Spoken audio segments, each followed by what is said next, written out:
Well, I'm here today with Iris and Lucas, two of our intrepid students in ISA Wuhan International School in the secondary school.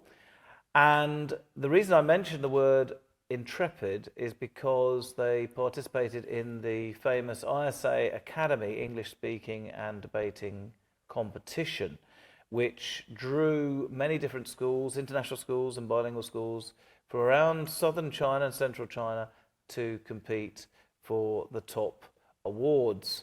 And they did extremely well. In their first attempt, I believe Iris came second in the secondary students competition. Yep. And Lucas came fourth. Both highly commendable positions to get in their first attempt. And it was also very exciting because they actually travelled down south to Guangzhou and to participate in this competition. And also, it's the first time they'd really participated in debating. So my first question to you, Iris, is, have you been to Guangzhou before? And what did you think of travelling down there and going to a different, strange place to compete? Well, from what I remember, I don't think I've been to Guangzhou, but I probably did when I was like 2 or something. And when I first went there, I thought it was super hot. It was like burning and I couldn't breathe. But then like the hotel was nice, and there were also like robots in the hotel, like they give you food, and I never like saw something like that. And then also it was like really rushy because we got there like really late. So then when we got to the hotel, it was already like 11, and then we had to wake up so early in the morning. But overall, it was pretty good. Sounds fascinating. So tell us, Lucas, what knowledge did you gain from the whole experience? Not just about the competition itself, but also about going to Guangzhou and going to southern China. Well, firstly, I would like to talk about the competition. So I found that to be able to get a good score, we must thoroughly prepare. Like all of the other students, they had very solid evidence followed after their arguments. And for the Guangzhou question, I think that if we go to Guangzhou in the summer, we need to wear shorts and to wear t-shirts because it's really hot. So actually adapting to a new and possibly strange environment is something you also learned by going to Guangzhou. Yeah. Yeah, good. Okay, and I don't think you've done this type of competition before, or if you have, not many times. So both of you, and I'll start with you this time, Lucas.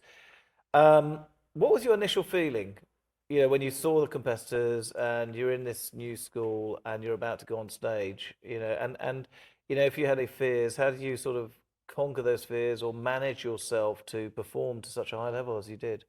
Well, because I was seeing them for the first time and because I haven't really done a speech before, I felt really nervous.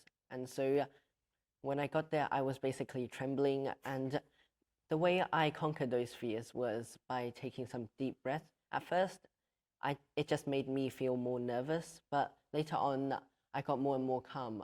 And when I finally went on stage, my fears just completely went out of me.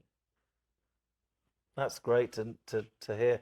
So, Iris, you were in about 6th or 7th position in the semi-final, and you obviously changed your game. You did something to adjust that took you all the way up into 2nd position, beating some very impressive opponents who've been at international schools for many years, and I don't think you've been at international school for as long as them. So tell us your secret. What was your, the tactics or strategies that you employed to make that massive change and propel yourself up to almost winning the event? Well, I think it's because for the semifinals, I didn't actually prepare that much because I really didn't think that I would get into the finals. So I didn't really work that hard. But then when I got into the finals, I realized that I have to be really prepared to actually get a good score. So I prepared more. And even though like me and Lucas, we were like preparing on the train for like 4 hours. And yeah, and the night before I was still reciting and everything. But like also I learned that like confidence is really key and emotion in your speech, because when I was on stage, like when I was off stage, I was super nervous. But then when I got on stage, even if I was nervous, it sounded like I wasn't nervous. So like that, I think that's a really good like trait for me. Okay. Also, the other thing is that I don't think you've really done debating before. This is like your first real time at it. Yeah. And yeah, how did you kind of feel about the whole debating afterwards? Is that something you really enjoyed and you thought, I've really got to do more of this going forwards? Well, I didn't really think about that, but I actually think that I'm actually pretty okay at debating because I honestly didn't think that I would be first speaker. But then when I finished speaking in the debate, I thought I did pretty well. And yeah, it was actually pretty fun. Okay, good stuff. So maybe something you might want to do at ISA Wuhan International School for next academic year, maybe an ECA or CCA in Yeah, debating. possibly. Fantastic, good. All right, I want to move on to a totally different subject now. Lucas, tell us about something over this past year that you did for the first time, you've never done before at ISA Wuhan International School. And what made you do that? And how did you feel after actually doing it? Well, a thing that I've never done before, but I have done in ISA Wuhan International School would be to learn Japanese. The thing that triggered me to do Japanese is because lots of international products are made by Japanese companies, and I figured if I could learn the Japanese language, I could see them in their original way.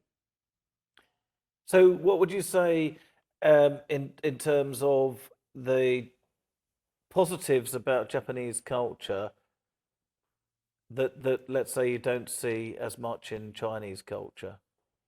Well, in Japanese culture, they have animes and things like that, but that's not really cultural. I think something cultural is like their traditional animals. Fishes are everywhere in Japan because they are the cultural animal, but in China, although it's dragons and lions, we don't really see it every day. Like we see it in the Lunar New Year, but like in other festivals, it's just not there. But in the Japanese culture, fishes are everywhere. Okay, so that's very interesting. So it kind of broadens the scope of artistic merits, I suppose. The fact that both countries have different emphases on which animals that they feature in art, let's say. Yeah. Okay. So tell us about something new that you did this academic year at ISA Wuhan International School that you've never done before then, Iris. Well, it was ISA Day. Like I've never had a day like the ISA Day festival, and I never performed on like such a big stage before. Well, maybe I have, but I don't remember doing so. And it was like I used to have like insane stage fright, so like performing on the stage was like a big, like very memorable.